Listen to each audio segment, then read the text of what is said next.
നിക്ക് മോളെ, കഴിഞ്ഞതൊക്കെ കഴിഞ്ഞു. ഇനി പുതിയൊരു ജീവിതമാ. സ്നേഹത്തിന്റെ കാലഘട്ടം. നിന്നെ ഞാൻ സ്നേഹം കൊണ്ട് വീർപ്പ് മുട്ടിക്കും. ഇനി എന്തെങ്കിലും അഭിപ്രായ വ്യത്യാസങ്ങൾ ഉണ്ടായാൽ തന്നെ അത് നമ്മൾ മാത്രം അറിഞ്ഞാൽ മതി. നാട്ടുകാരറിയണ്ട. നാട്ടുകാരുടെ മുമ്പിൽ നമ്മൾ സന്തുഷ്ടരാണ്. വലതുകാലി വെച്ച് കയറിക്കോ മോളെ.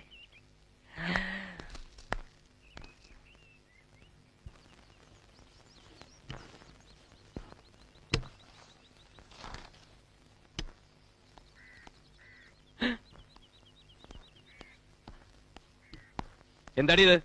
ഏട്ടന്റെ ഷർട്ട്. അത് നിന്നോട് ആരാ തേക്കാൻ പറഞ്ഞത്? ഗീതു മോളെ, ഗീതു. ദാ കണ്ടില്ലേ, എന്റെ ഷർട്ട് ഇവള് തേക്കുന്നു. ഞാനിപ്പോ വന്നത് എന്ത് ഭാഗ്യം. ഭർത്താവിന്റെ ഷർട്ട് അലക്കുക, തേക്കുക, അടുക്കളയിൽ കയറി ചോറും കറിയൊക്കെ വെക്കുക, ഇതൊക്കെ ഭാര്യയുടെ മാത്രം അവകാശങ്ങളാണ്. സഹോദരിമാരും അച്ഛനൊക്കെ അവരവരുടെ സ്ഥാനത്ത് നിന്നാ മതി. വെറുതെ അമിത സ്വാതന്ത്ര്യത്തിന്റെ ഭാര്യയുടെ മനസ്സോഷമിപ്പിച്ചാലുണ്ടല്ലോ. നിങ്ങൾക്കൊന്നും അടുക്കളയിൽ വേറെ പണിയില്ലേ? കുട്ടാ, ഷർട്ട് തേച്ചോളൂ.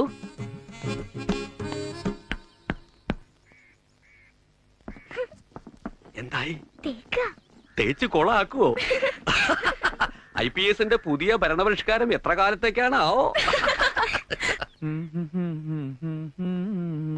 ഇതാ ചുളുക്കുണ്ടോ നോക്ക്. നമ്മുടെ ജീവിതത്തിലെ ചുളുക്ക് വീണില്ലേ കുട്ടാ?